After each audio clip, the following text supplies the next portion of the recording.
안녕하세요. 간서치 hilde입니다. 오늘 제가 소개드릴 책은 카를로 로벨리의 시간은 흐르지 않는다입니다. 카를로 로벨리는 양자 중력 이론을 연구하는 과학자라서 시간이라는 개념을 이 양자 중력이라는 프레임으로 해석을 하고 있어요. 이 책엔 아인슈타인의 중력장 이론에 양자역학까지 다양한 물리학 이론이 등장하지만 다행히 책에선 공식은 딱 하나밖에 등장하지 않고요. 워낙 문체가 수려하고 생각할 지점도 많이 제시해서 제겐 과학책이라기보다는 마치 철학책처럼 느껴질 정도로 굉장히 흥미로웠어요. 우린 보통 시간이 어디서나 누구에게나 똑같이 과거에서 미래로 흐른다고 생각을 하는데요. 이 책에선 이건 틀린 거라고 이야기해요. 시간은 유일한 것도 아니고 우리가 시간이라고 부르는 건 사실은 여러 구조가 층층이 쌓여 있는 거라고 말하고요. 그런데 이렇게 시간이 중첩된 시공간 속에 우리가 존재하는 거라면 왜 우린 과거는 떠올리는데 미래는 떠올리지 못하는 걸까요? 우리가 시간 속에 존재하는 걸까요? 아님 시간이 우리 안에 존재하는 걸까요? 이렇게 시간과 우리의 주관적 본성을 연결시키는 건 도대체 뭘까요? 이 책은 양자 중력 이론에 따라 시간은 입자성, 미결정성, 관계적 양상이라는 세 가지 특성을 띠고 있다고 이야기해요. 시간은 입자성을 띠고 있기 때문에 시계로 측정한 시간은 연속적인 게 아니라 여러 알갱이로 나눠진 불연속적인 거고요. 또 시간은 양자중첩이 되어 있어요. 마치 원자 안에 있는 전자가 한번 나타났던 장소에 그 다음에도 변함없이 그 위치에 나타날 거라고 정확하게 예측할 수 없는 것처럼 말이죠.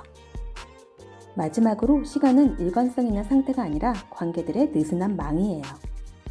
결국 우리 세상은 여러 시공간들이 파동처럼 요동치고 서로 중첩이 가능한 가운데 특정한 물체와 관련해 그리고 특정한 시간에만 구체화되는 거예요. 이런 개념에 따르면 세상을 사건과 과정의 총체라고 생각하는 게 세상을 가장 잘 포착하고 이해하고 설명하는 방법이 되는데요. 그럼에도 불구하고 절대적인 시간이라는 개념이 존재하지 않는다는 게 모든 게 얼어붙어 꼼짝도 하지 않는다는 건 절대 아니에요. 다만 다양한 사건들이 질서정연하게 측정되고 시간의 흐름으로 정리되는 게 아니고 세상은 방대한 사건들이 무질서하게 그물처럼 얽혀 있다는 거예요.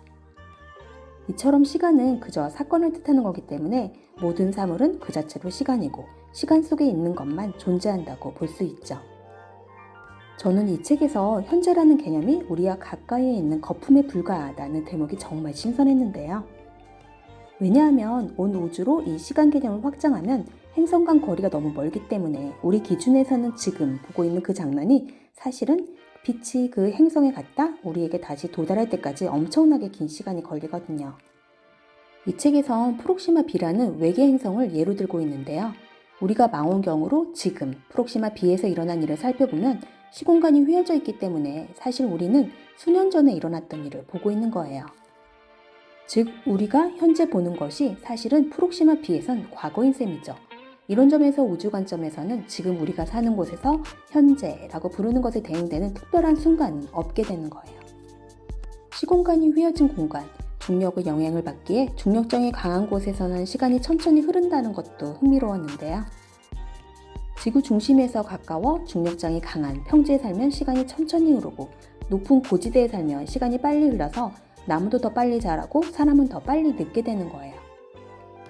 하지만 이런 시간 차이는 매우 작기 때문에 엄청 정교한 시계로만 측정이 가능하고요.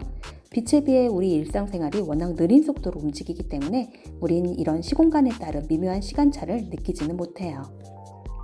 세상엔 수많은 시간들이 존재하지만 우린 층층이 쌓인 다층 구조 시간 대신에 균등한 시간만 경험하고 순서가 정해진 단일한 시간대에 대해서만 말을 할 수 있는 거예요. 그럼 도대체 어떤 시간이 진짜 시간일까요? 이 책에선 진짜에 가까운 시간은 없다라고 단언을 하고 있어요.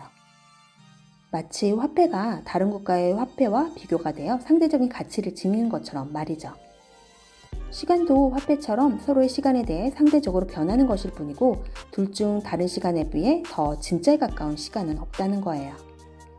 즉 모든 장소의 시간은 다른 리듬과 속도를 갖게 되고 이런 다양한 리듬의 춤 속에서 세계의 사건들은 얽히게 된다고 이야기하고 있어요.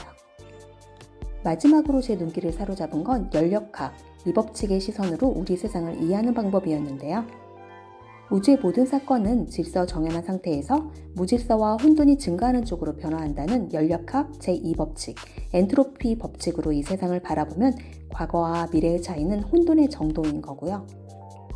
이 자연의 문법으로 해석하면 혼돈의 상태가 더해지는 것이 미래가 되는 거예요.